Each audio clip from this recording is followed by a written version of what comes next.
to Evolve Your Impact, Why Diversity and Inclusion Matter in Marketing. I'm Ty Heath, Director at LinkedIn's B2B Institute, where we investigate how marketers can create more value. And I'll be your host for today's conversation. Today, we are going to talk about how you can create value in your role as a marketing and communications professional, driving progress both within your organization and beyond your organization on diversity, equity, and inclusion. Like many of you, I am fascinated by the power of messages and words and images and how they influence people. That's why I love marketing. Marketing is uniquely positioned to make a difference in this conversation.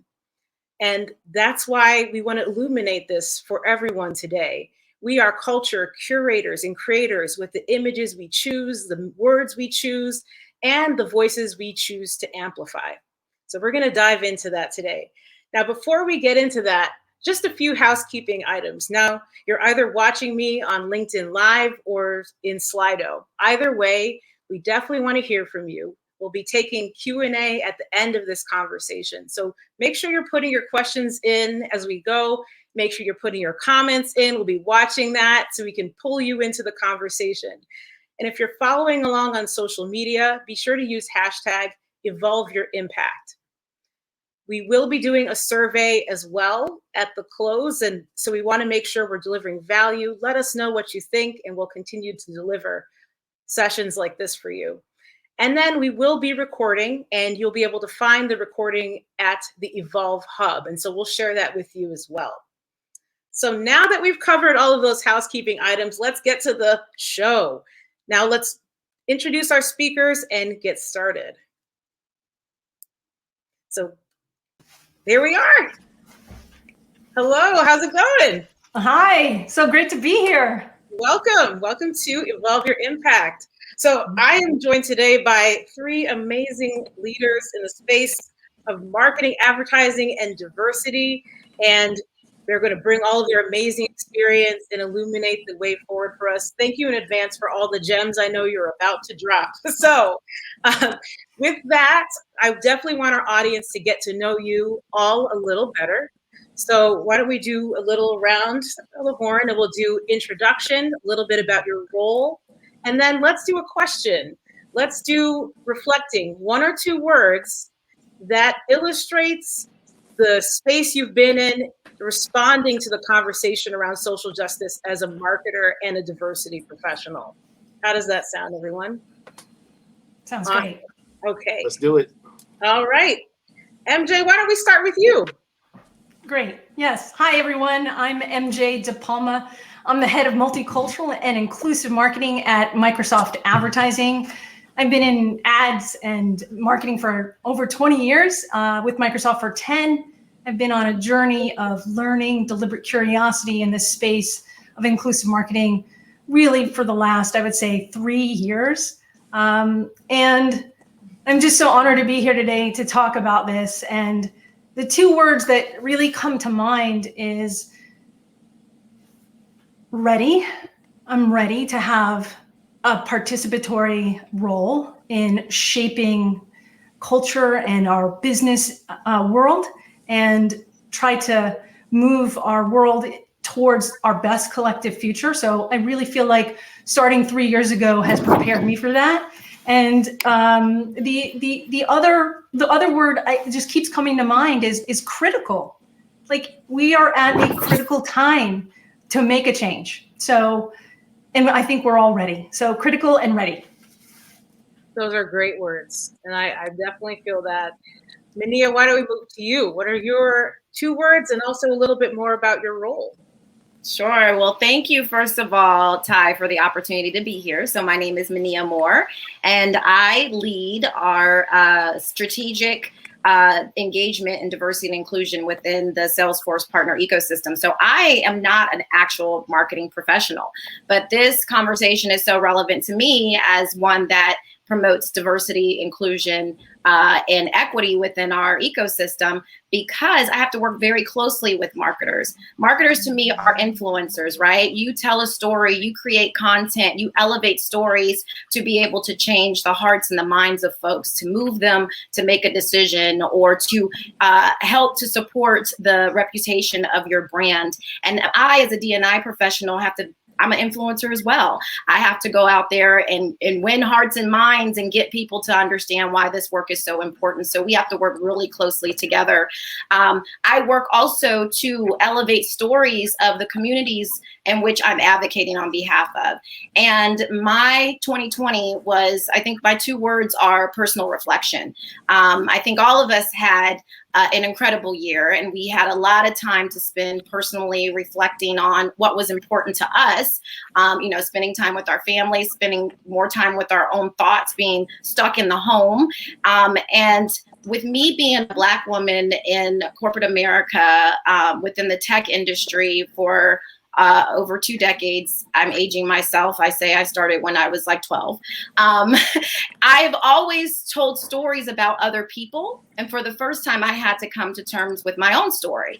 And I was put and asked, with the murders of George Floyd and Breonna Taylor and Ahmaud Arbery, I had to reach inside of myself and be able to be vulnerable and share my own personal story.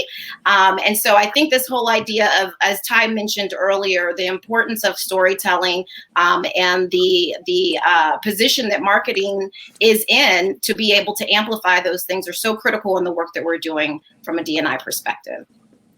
That's great. We do have to work arm in arm as an organization. I mean, it's all connected. And thank you so much for sharing that.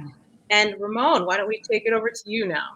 Sure thing. Hi, Ty. Good to see you again. Hello to all of the attendees. It is an honor to be here with you guys today.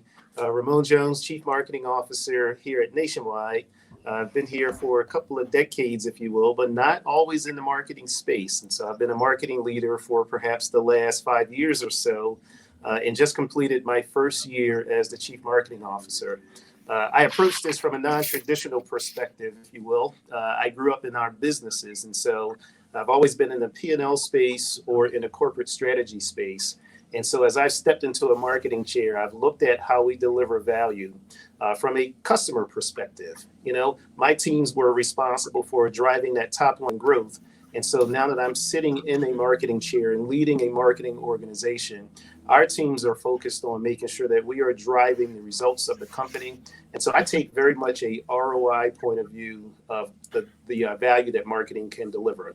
But I also understand the importance of telling our story. We are storytellers. We do control and manage the narrative.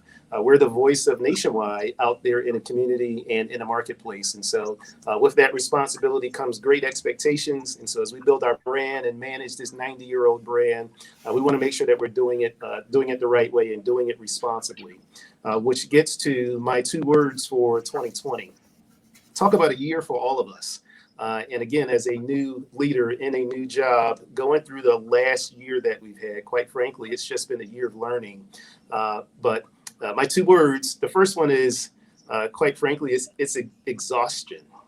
Last year was just so much for all of us, managing through a pandemic and managing more or less the conversation around social justice, and adding to that the contention around an election, or the anxiety that comes along with the different points of view that were out there. Quite frankly, it was a year that it wore a lot of us down, and I'm not unique in that didn't impact me as well. And as a person of color sitting in the C-suite, it was a lot to adjust to, which leads to my second word, and that word is optimism. The stories and the narratives and the conversations that I've been engaged in and involved in for years, if not decades, it finally seems like everyone's willing to listen to this story. And it finally seems like we all understand that we have some common issues and problems to resolve. And I'm optimistic about that. And so as we get into our conversation today, I'd love to continue with the stories and understanding what we can do together going forward. Absolutely, and with that responsibility. I mean, it's so great to hear from each of you, and we want to hear from the audience as well. What are your 2 words? What did your 2020 look like as a marketing and communications professional? My 2 words are response able, and just really connecting to what each of you said. Just knowing I'm so clear that we all play a role in driving progress on this conversation. So we'll bring you all back in just a moment. We're going to transition to our first segment. Let me say a few words to kick that off. Okay. So people's expectations have evolved.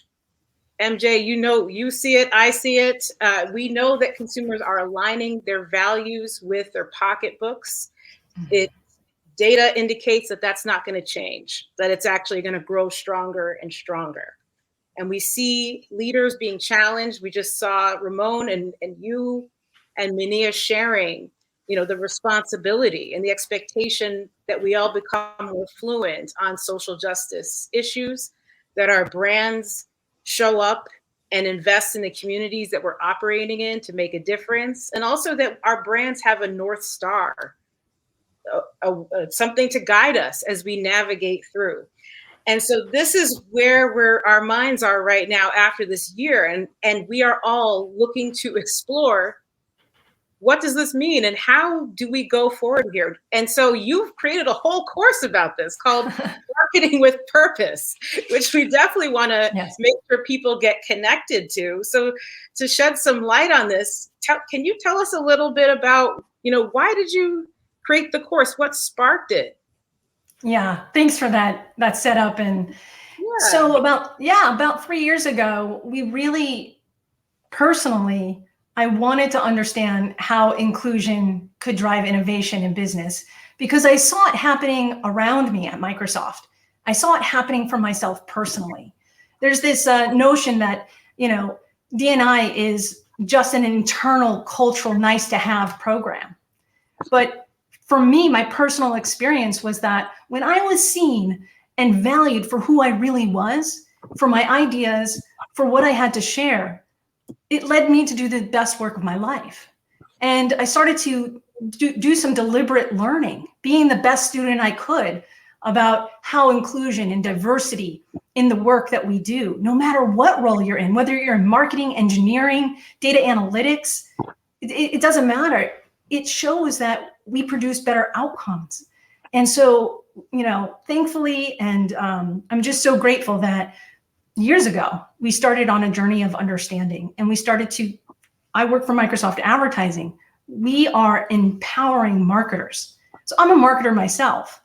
And so I wanted to get really authentic and genuine new knowledge produced for our clients and our partners. And so we really wanted to produce new research. There was no baseline out there.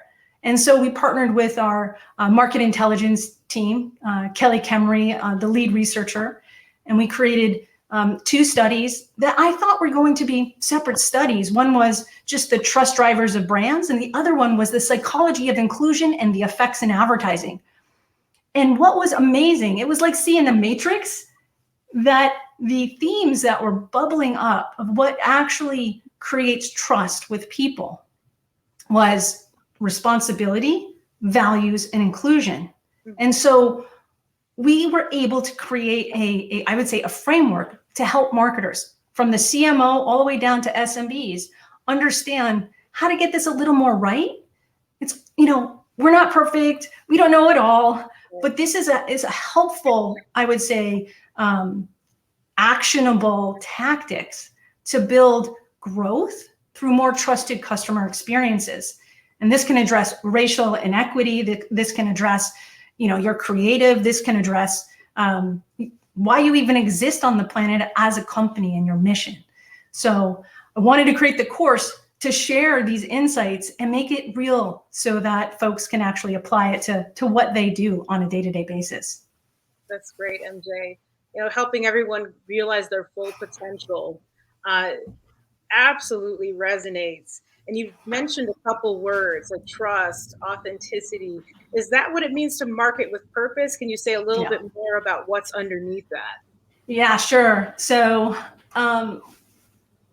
when we saw what was creating that relationship between a brand and a person, there were three core themes that surfaced. It's how a brand and how any of us actually show up in a responsible way.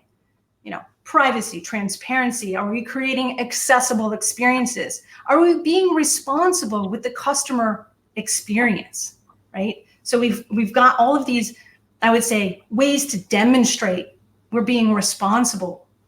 Then values. We discovered that values drive value, that people really want to have an opportunity to have shared values with a brand, which creates shared meaning. And then last but very not least is inclusion. And when a brand can demonstrate inclusion, not just tick a box and say, hey, I'm including you, but have an end-to-end customer experience that is inclusive, that leads to loyalty. So this marketing with purpose is a growth strategy that is about building a more trusted customer experience. Is that in a nutshell? Great. So the 3 points: responsibility, values, and inclusion. Putting those three things together drives trust with your customers and your stakeholders more broadly. So yes, that sounds okay. Great. We got it. So you looking at the content, I recognize that you were talking a little bit about customers and the mindset, that we have to have a different mindset towards how we're reaching our customers in this environment. Has that shifted? And how do those three components play into interacting with customers today? Absolutely. There's been a slow mindset shift over the last few years, and then, like everything else, an accelerated mindset shift.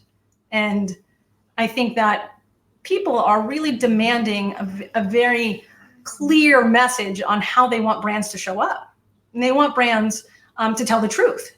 They want brands to demonstrate inclusion, not just, you know, a moment in time where they sponsor, say, a holiday or something like that. It has to be woven inside and out. 88% of people in the world want brands to help them live a more sustainable lifestyle and participate in a more socially responsible way. And then also people really want to see, going beyond compliance, equitable experiences. How is a brand showing up in a way to dismantle systemic racism? And it's not just racism. There's so many other ways that brands can show up and create equity that's not there yet. And then also people really want brands to stop playing it safe. They want brands to take a stand. And I think it's riskier for brands to be a wallflower at this moment. And honestly, it's all about, you know, a brand mission and what are you about, so that others can connect. And so this mindset shift is, you know, get clear on what you're about as a brand. What are your values? So that those that share those values can genuinely connect, because authenticity is the #1 brand attribute to building trust. And so it's critical to understanding what you're about, so that others can see that. Great. So one of the things that showed up for me in what you're saying is this putting a stake in the ground and saying, yes, these are my values, and then letting those values guide you. Because I think one of the things we're also seeing in how brands have shown up, and I apologize for the siren. Welcome to New York, everybody. New York City. So the gap between what people's stated commitments are, both as leaders and brands, and then what's happening in the real world, sometimes there's a gap between that. And absolutely, when that happens, you know, people can sense that there's an inauthenticity, there's a disconnect between the commitment and the action. So the mindset is, are you saying that the mindset that we should have is more courageous? Are you saying it's how do we invest in the right mindset to take that on? Because you said sometimes there's reticence, but the urgency and the risk of not doing something is increasing. it's a really great, question. Is I think it's being courageous, but it's also about being the best student you can be, about who you are wanting to show up as for your customers, being the best student of your customers so that you can understand where is that common ground. And it's also about being a learn-it-all versus you think you know it all. And that this is the way we've always done it, is so we're going to continue doing that. I think that we have to take a step back and really be open to involving other people, unlike ourselves, into the conversations that we're having and designing our mission statements, re-looking at our mission statements.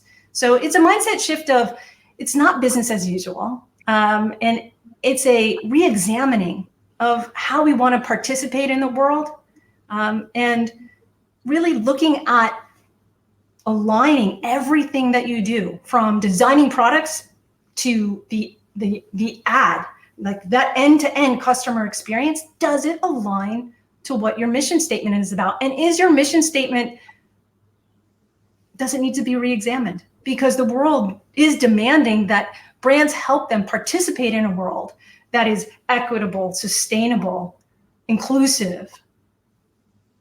Really. I like that. I mean, so your culture and even your brand and your vision and mission might evolve over time. It's not a static thing. It's meant to move with where we are in this time. Got it. Okay. So you've mentioned that authenticity is the number one brand attribute. Mm-hmm. Why is that? I think we know, but I want to make sure we spell it out. Yeah. So, it is really about look, if I just met you and I was, trying to get to know you, I wouldn't just try to start a friendship with you because you're a human. I would start looking to build a friendship with you because I'm asking you questions about, like, what do you believe in? What do you like? And we start to understand that we have some common shared values. And so brands really have to have that, that opportunity to think about how people can connect with them in a genuine and authentic way, because people can see right through when you're not being genuine. And authenticity is by design.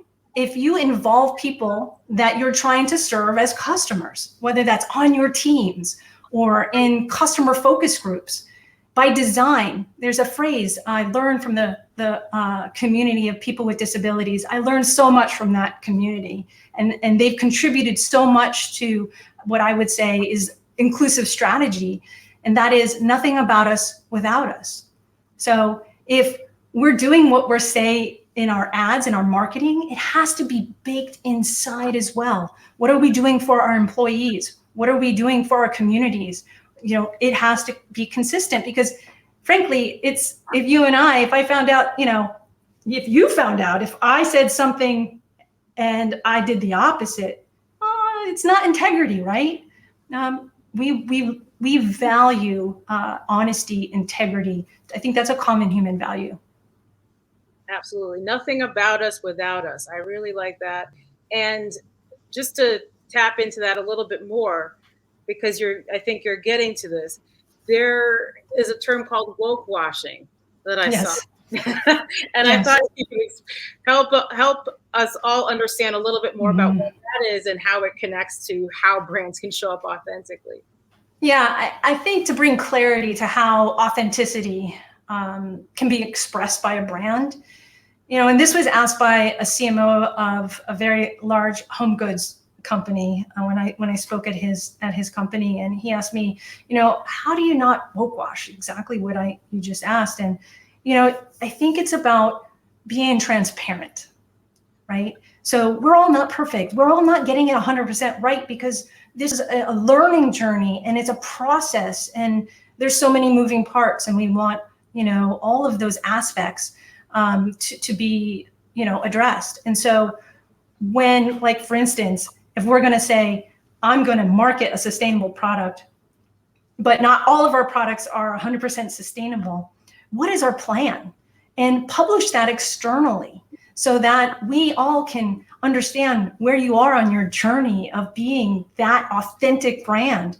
And just like here at Microsoft, we are on a journey, right? And we have commitments that we've made and to racial injustice as well as sustainability. And it's laid out in our leadership blogs externally, just to be transparent, because we're not there yet. And so I think in order not to woke wash, I highly recommend it's not just a logo slapped on something for Pride or for Black History Month, but it's really a reflection of what you do end to end internally in all of the customer touch points.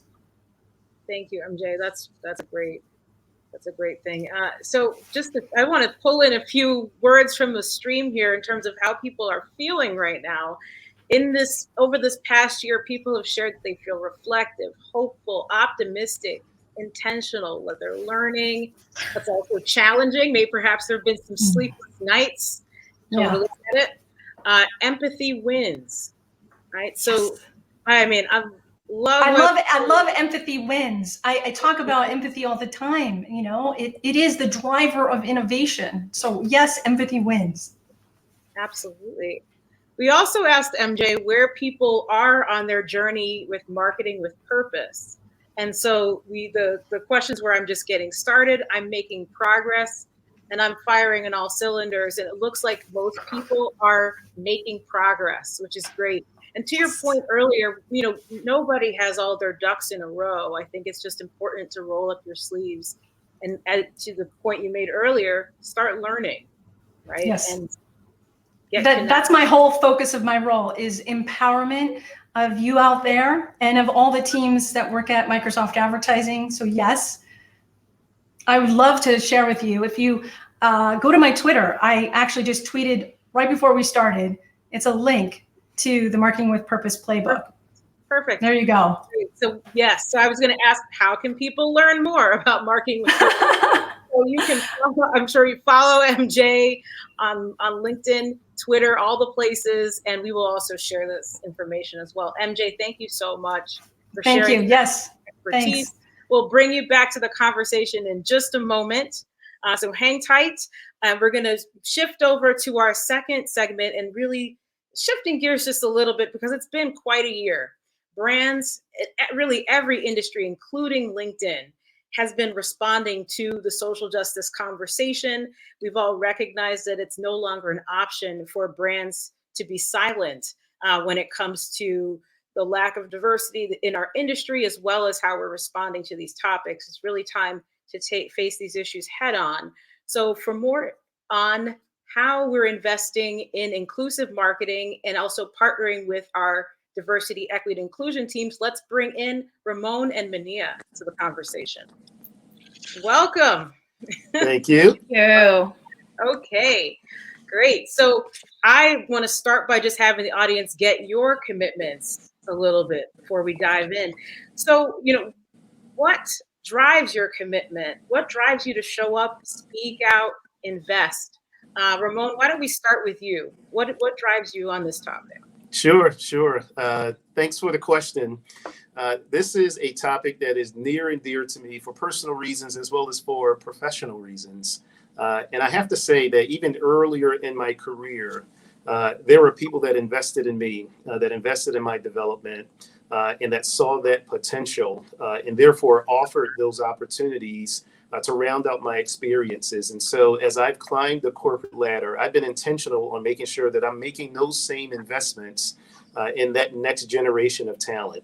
So from a pure investing in talent perspective, I'm going to have these conversations because as a person of color in corporate America, there will be experiences that we will have. There are experiences that we all have as we go about our learning journey, but there are certain things that are specifically relevant to my experiences as I've climbed the ladder. And I want to make sure that I'm paying it forward and that I am, again, investing in that next generation of leaders so that they know, hey, here's how I'm going to have to navigate these lands.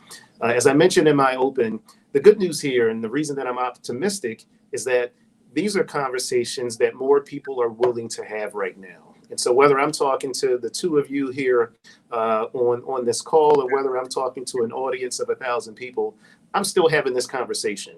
It seems to me like more people are willing to listen to it right now, which I think is awesome. And one last thing really quickly, and I heard this said earlier today, the notion of authenticity, the consumer of the future will see right through an inauthentic brand. And so you have to be your true self when you go to market. Folks will see right through that. And so it's really important that we're talking to that next generation of consumer as well. Absolutely. They could absolutely see right through that. Mania. Very true. Very true. What motivates you to be in this conversation? So what motivates me to be in this conversation, I think I have to take a step back and personally reflect on my journey on how I even got into this space. So as I mentioned, I'm not a marketing professional. I'm not even a HR professional in the true sense of where typically this work of diversity and inclusion comes from. My background is supply chain management. I started off as I've always been in tech for about 20 years, as I mentioned. And my first role was actually company I worked for was Hewlett-Packard in Boise, Idaho. And that was my first experience around diversity and inclusion. I was 24, 25 years old, fresh out of college, ready to hit the ground running with a supply chain degree. Didn't know what that meant, but I knew that I can change the world through supply chain, right? And the company did a lot to bring this idea of diversity and inclusion into Boise, which you can imagine doesn't necessarily look as diverse as some of the communities in which we might be in today. And at the time I was young and didn't think that people looked at me because I was a Black woman or because I was a woman for that matter. I thought it was because I was young. And I felt like there was this reverse ageism, but you keep living, right? And I went on to my next company where I was at for almost 2 decades. And I remember at one point, again, not doing anything diversity and inclusion related, but my former company was doing a lot early on. They were a leader in this space to bring this topic to the forefront. And I had just gotten an opportunity to teach a class on diversity and inclusion in the supply chain or something like that. And I went over to one of my colleagues' desk. He was an engineer, and I said, "Hey, help me understand what is it like to be a instructor?" And he asked me the topic. And I told him diversity and inclusion. And he said, I think affirmative action only hurts the people it's supposed to help. And at this moment, so I puzzled, made a little face. And at this moment, I would say this is where ignorance is bliss, because personally, I didn't know anything about affirmative action. I had to go back to my desk and Google it to see what is that all about. And I realized that there are stereotypes and myths that people have that you work with on a regular basis that are driving the perception. And so what fuels me is the importance of breaking down those systemic barriers and the power of storytelling to be able to do that. Because you fast forward a year later, he came back to me and he's like, "You're phenomenal. I didn't realize you can do all this." So actions speak louder than words, and we have to make sure that we are being authentic in our words, but we also have it rooted in some type of action, and that purpose and impact is what motivates me to do this. That's really meaningful. Thank you so much for sharing that purpose, impact, and then also taking on the fact that to be human is to be biased. And how do we start to transform and build muscle around confronting that and having people recognize that that's what's speaking out front. So thinking about the brand is something that you do all the time, Ramon. This is your world. And it's safe to say, you said it earlier, that there was some exhaustion, but also some hope and optimism around what's possible today. And so it's safe to say that after this year, things are very different. People expect for brands to have a response on social issues and sometimes thorny political issues. How did you think about that over the year? What was the starting point for you? And for any brand leader that's maybe feeling a little bit reticent to dive in, or maybe who have been at the helm of a brand that made a mistake, what advice do you have? Sure. I'll share some of my learnings from this past year. I don't hardly claim the title as expert, but experience is life's greatest teacher. And we all learned a lot this past year. When it comes to brands leading in this space, I mean, the fact is you have to have a position. Silence is not really an option. And those that choose to kind of take a step back and hope that they aren't pushed to have a position, well, that's an option too, and that's a decision as well. And as I mentioned earlier, consumers are watching. They're listening to how you speak and how you present yourself. They're watching how you carry yourself in your communities and even in your respective industries. And they are forming opinions on whether or not they wish to do business with certain brands. And very quickly, you can gain or lose respect just by some of the decisions that we've made and are making over the course of time. From our perspective, from Nationwide's perspective, I mean, we're a 90-year-old brand in a conservative financial services world. And so it's one of those deals where it's very delicate to wade your way into emotional conversations. But the fact is, if this has been part of the conversations that you've had over the course of time, if these have been investments that you've been making for decades, and I look at our work with the National Urban League, for instance, or with the NAACP, these are relationships that go back decades. If you have that kind of grounding, it's not that big of a leap to be just a little bit more vocal. And we have to be because, again, consumers and our own associates, they expect us to have a position. I mentioned earlier the desire to make sure that we're investing in that future talent. Well, the war for talent is real. And those young kids who are coming out of college right now, they're determining where they want to build a career. And part of that decision-making process and criteria is how the brand and how the company shows up in the market. And so it's really important that we show up in the right way, but even more so, it's important that we're authentic. And so that's work that we've all been doing for a long time, which is how sometimes it can become exhausting, but it's also very rewarding because, again, now it seems like the appetite for having these conversations on a broader scale is greater than ever. And for that, I'm grateful. Yeah, there is a lot of reason for hope, feeling optimistic. We're seeing it reflected in the comments that are coming in the stream. And we have a lot of great questions coming in as well that we'll get to in just a moment. So thank you so much for Ramon for sharing that. I mean, it's been a dynamic year, and I know people are looking for ways to invest and hop into the conversation. Mania, so hopping off of what Ramon just shared, part of moving things forward means also moving the culture within the organization. I think we're all clear that there's not a way to market our way out of this, right? If we're just putting up an ad or a video without really addressing what's going on within our own walls and within our own teams, then it's really hard for us to make progress. And so as we think about how we start to make changes on the structural level within our culture, how can marketers support you? How do you connect in with marketers to try to make some of those changes, both within institution and also influencing outside of those walls?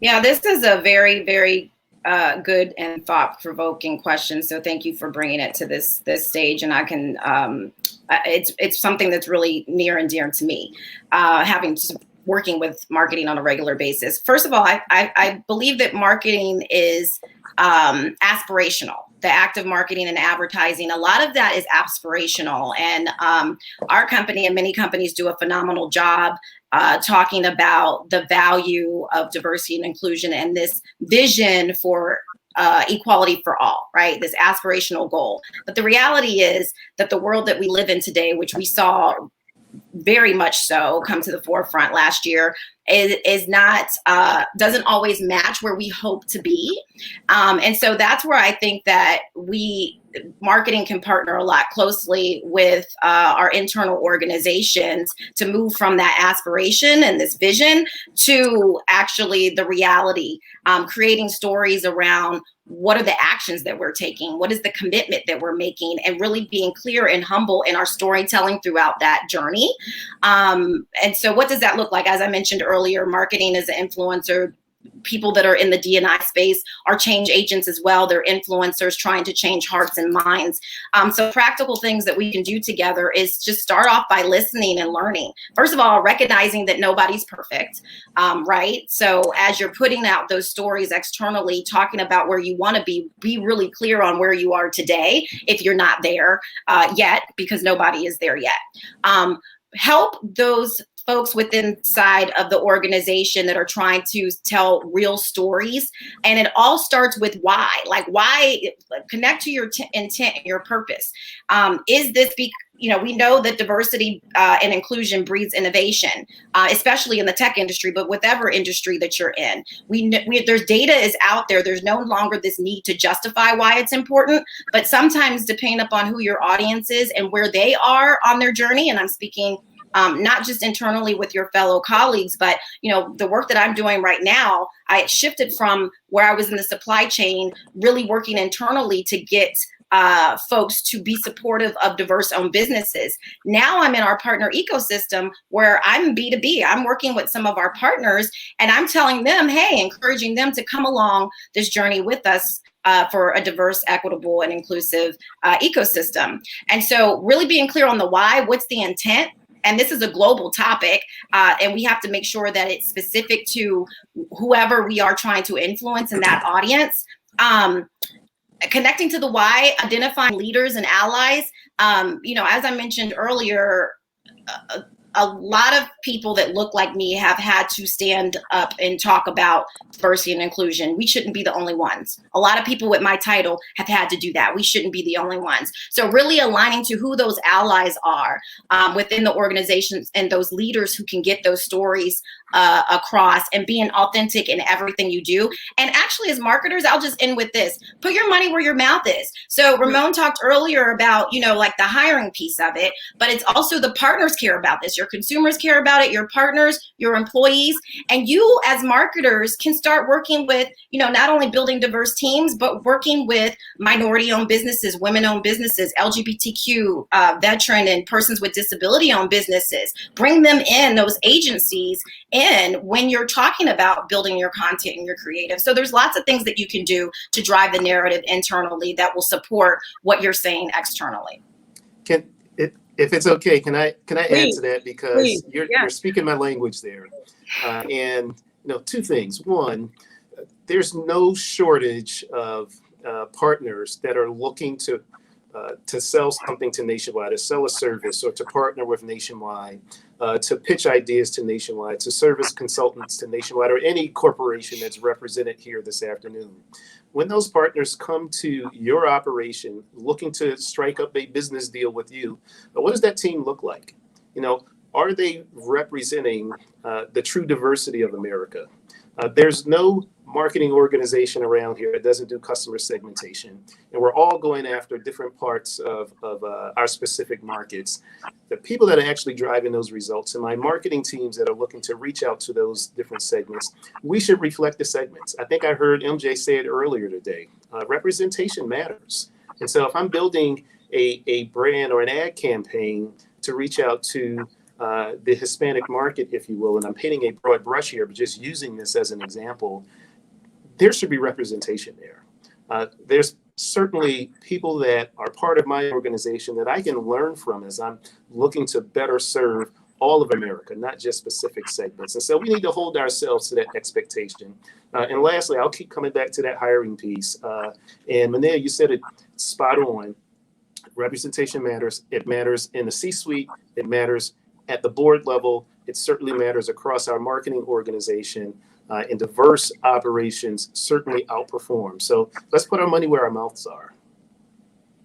Getting some vigorous head nodding from me and Mia and you as well. This is great. There's so many gems dropped, thinking about your why, intent, bringing in leaders and allies to the conversation, being in action, speaking up, making sure that within your organization and then also with the teams outside you're working with, there's representation there. I just want to pull in a couple comments from the audience here. Joe says, it's understandable that brands are cautious about speaking up about racism, diversity, equity, and inclusion, but silence can also speak volumes. So yes, even not doing anything is also saying a lot as well. We have some really great questions here. Definitely keep the questions going. I also want to shout out Siobhan Prophet. Hello, one of my former students. Welcome, and so glad to see you join the conversation. Okay, so with that, I do want to shift over to the live Q&A at this point. So why don't we bring MJ back into the conversation? Welcome back, MJ. Thank you. Thank you. Great listening to your conversation. Awesome. Thank you for being here. We've got a lot of really great questions from the audience. And so we'll try to get to as many as we can with the time here. So why don't we start? So let's see. So Joseph has a question about applying diversity and inclusion in B2B marketing. So does being a B2B marketer shift the lens for this a little bit? Does anyone want to kick us off? All right, go ahead, Ramon. I'll start. You guys can chime in. Sounds good. Diversity and inclusion in marketing crosses the complete spectrum. And so not only, when you typically think of an insurance company or financial services company, usually folks think about the end consumer. There's also usually a broker or an intermediary that's in there. So that's one element of B2B.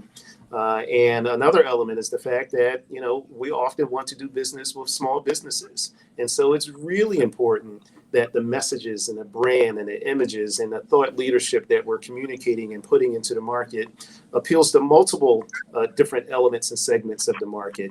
And absolutely, diversity and inclusion applies to B2B. If you think about the volume of new business owners and startups and what the demographics of that group looks like, if you're not thinking from a D&I perspective, you're going to miss the market. And so that is absolutely a priority for any company that's taking this seriously.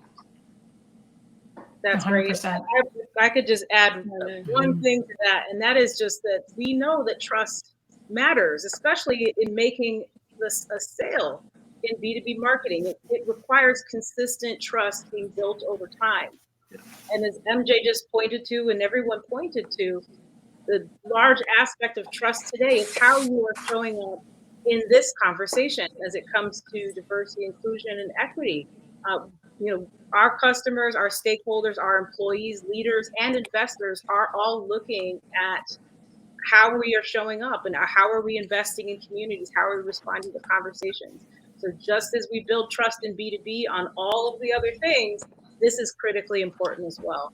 Yeah, I would add to trust matters and values matter too. And so I just wanted to throw that in there. The values matter too. And so you really need to understand what the values are of your customers, and many corporations, I like that you said that. All have that. I love that you said that, because that's what marketing with purpose is really all about. Is about values, which drives trust. So yes, but 100% B2B to me is no different than B2C. We're all human beings making decisions based on what you just said, values. And we want to do business with companies that align with our values. Mm-hmm. Yeah. Okay, so with that, let's move to a question from Emily. She says, how as a marketer can I bring up diversity, equity, and inclusion to our corporate and C-level teams in order to put more authenticity behind our marketing and social media efforts? So someone looking to actually elevate this conversation to the C-suite to be able to invest in authenticity. Yeah. I'll take that to start off with, and then you guys can also chime in. But I would say that there's probably another question behind that. What is that specific example that you want to illuminate to your C-level? Say, for example, you might be advertising how sustainable you are, but taking a look at what you're doing end to end, and if there are inconsistencies, or you're not necessarily being transparent about how you're not completely sustainable, like what does that look like? I think, honestly, sharing that 85% of people will only purchase from a brand when they trust that brand. And if you lose trust, people leave in droves, and it's very hard to get them back. So I think painting the business case for being deliberate about how we are actively advertising or marketing. And I want to also address that marketing is not advertising.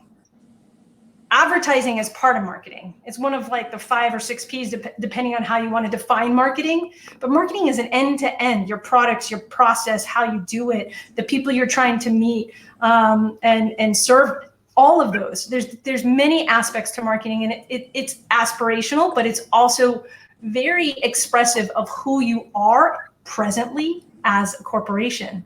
And so examining how you might be inconsistent could be a way to show, hey, we need to do some work here. And it's very important because without trust, you can't get to loyalty. And loyalty is the #1 indicator of future revenue growth. So if that doesn't get the C-suite's attention, I don't know what would. Right. If I can add on to that, especially that last point about revenue growth, sometimes it's not black and white. It's about green, right? Especially when you're talking to the C-suite. And so, you know, marketers do market research, primary market research, secondary market research. You know your data in terms of your customers, both consumers and, you know, B2B and B2C. And sometimes you have to paint that story and that business case of what will happen if we don't. So yes, this is the opportunity if we do, but this is the risk and what could happen and the consequences if we don't. And so tying that to also your competition and the impact of being left out of the story is also something that can help change minds, I think, and decisions and get dollars to invest. Yeah. I love that. And just to throw 30 seconds in there, both of you guys are saying exactly what we should be doing if our team members have ideas and they want to bring it to the table. First and foremost, do your homework. So don't send a passionate email to the CEO or the CMO. That's not a good idea. But if you do your homework and you do your market research, every leader wants to and provides forums for getting feedback from their team members. And so use one of those forums or one of those opportunities to raise a question, but do your homework first. I would love for someone to bring me a great idea that I haven't thought of. And by having these types of conversations, that facilitates the transfer of those types of ideas. Right. Highlight the gap, look at the risk, highlight that, and then come with a plan and use the channels that you have. That's great. So we have a question from Joe, who is a junior level marketer, and he is hoping to get some advice on how to keep his team and company accountable when it comes to diverse marketing as a junior level. So how can you maybe manage up or influence when you are just maybe getting started in your role or early in your career? How can you have an impact? I want to piggyback on what you just said, is doing your homework. You know, I think being a junior marketer and doing the day-to-day, being a data-driven marketer is paramount, right?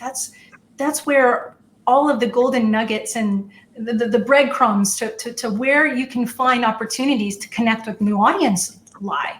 So doing your homework and looking at the data on the opportunities to connect with audiences that you may be accidentally excluding is a great place to start. And also, you know, we did a study with Accenture, I think it was in 2018. And one of the key findings was that people will buy from brands that stand for something larger than just their product, service, or experience.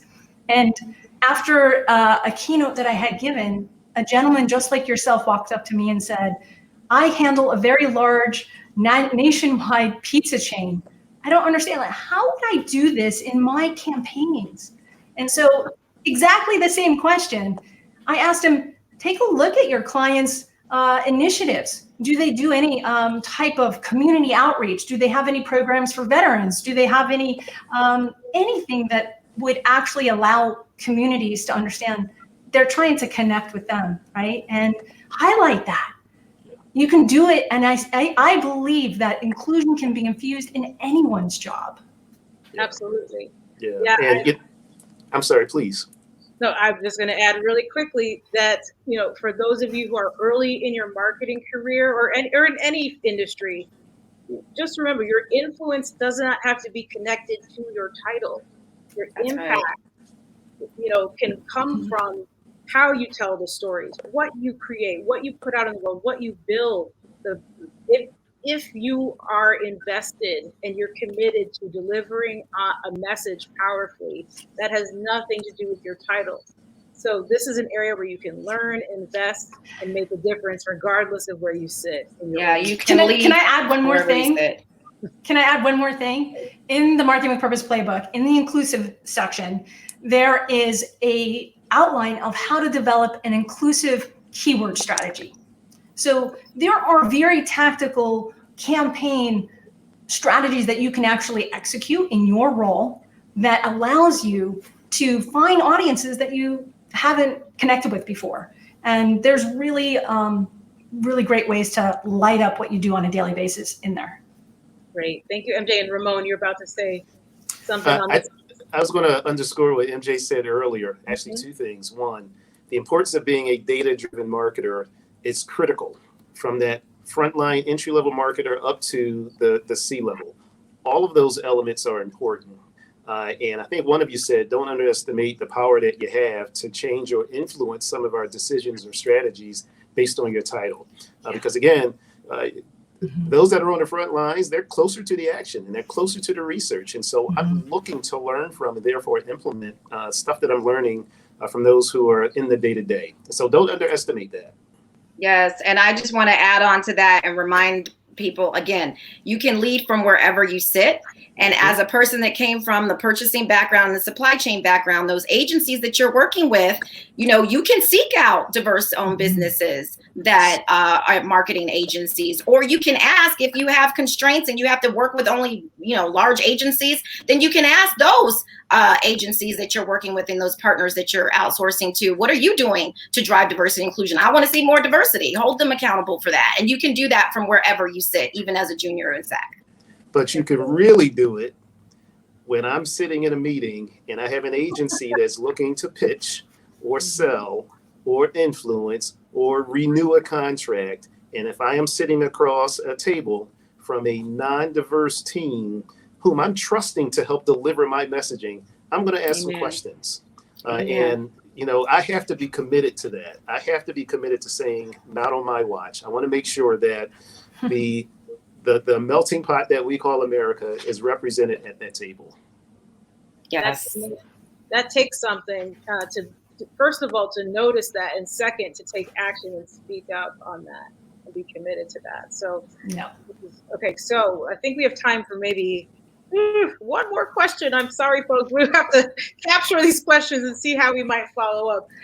Let's end on a question here about tips for organizations in areas that lack racial diversity specifically. How do you drive representation and avoid hitting the tipping point of tokenism? So any advice on that? I would say 100% reach out to your community. There are community organizations that you can partner with to learn from them what their lived experience is. And we've done that often, with the community of people with disabilities. And even Xbox is an incredible example of how we worked with Able Gamers Foundation, a Veterans Foundation, to understand how people with disabilities actually game. And as a result, the adaptive controller was invented. So I think it is a challenge if you don't have it internally, but it's not something that you can't overcome by having deliberate curiosity and trying to involve others from the community, your customers, in designing and listening about what their lived experience is. You will be so delighted on the ideas that you uncover by listening to others and just trying to be the best student of those customers and of your community. Yeah, I'll add very briefly, a true commitment to diversity it's a marathon, it's not a sprint. And so it takes time to get to a point where you have that critical mass. But it starts with the first one. That commitment to diversity has got to start at the top. and being able to attract and retain and develop talent, that's a long-term commitment. And so I think I heard someone mentioned earlier, values drive value. This falls into that category. And if there are companies that are committed to actually living into their values, they'll understand the value that comes from having diversity on their board and in their leadership team. So it takes time, which gets back to my optimism. I'm optimistic that companies are willing to take that chance now, more this year than they were maybe 2 years ago. But again, it's a marathon, not a sprint.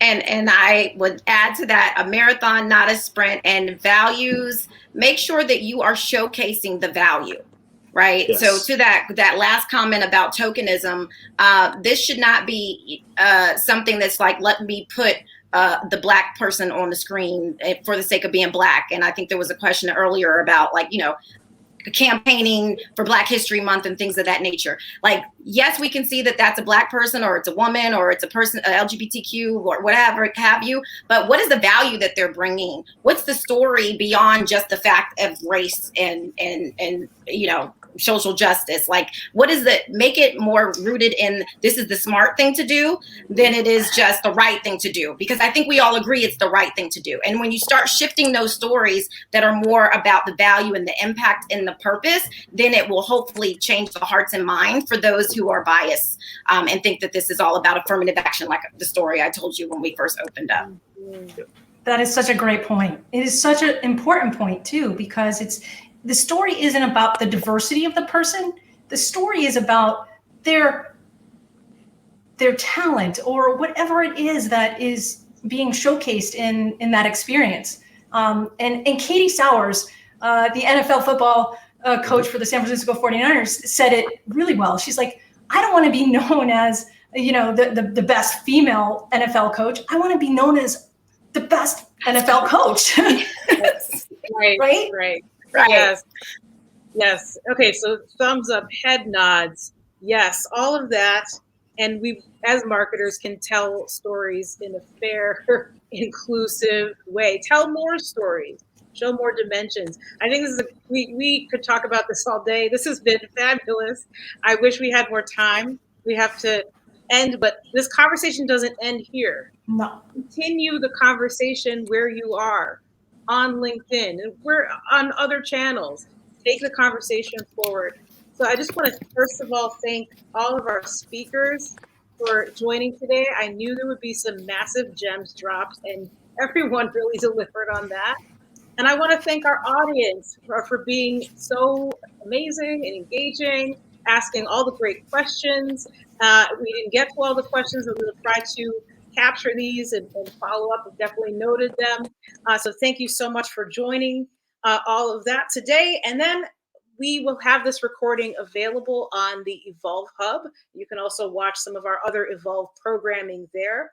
And then also want to close by inviting you to another event that LinkedIn is hosting called Transform Her. And for those of you not familiar with Transform Her, the theme this year is We Rise Together. This is a conference that's invested in making sure that women of color and active allies are empowered with more resources and more connections to thrive. So learn more about Transform Her. We do rise together. Join us on Friday, March 19 for that event. Thank you so much, everyone, for joining us, and we'll see you next time at another Evolve event.